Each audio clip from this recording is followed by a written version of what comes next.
12ই June দুপুর 1:38 গুজরাটের আমেদাবাদ থেকে লন্ডনের উদ্দেশ্যে যাত্রা করে একটি আন্তর্জাতিক ফ্লাইট। কিন্তু উড়ানের কিছুক্ষণের মধ্যেই প্লেনটি নিয়ন্ত্রণ হারিয়ে নিচের দিকে নামতে থাকে।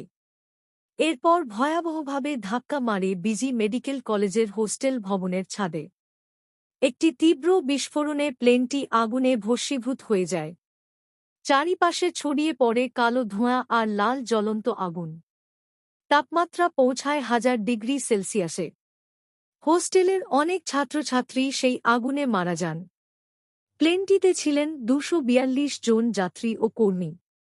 তাদের মধ্যে অলৌকিকভাবে বেঁচে যান মাত্র একজন। ব্ল্যাক বক্স উদ্ধার হয়েছে, তদন্ত চলছে। এই মর্মান্তিক দুর্ঘটনা গোটা দেশকে স্তব্ধ করে দিয়েছে। বন্ধু, আপনার মনে যদি এই ঘটনাটি স্পর্শ করে, তাহলে প্লিজ চ্যানেলটি সাবস্ক্রাইব করে পাশে থাকুন।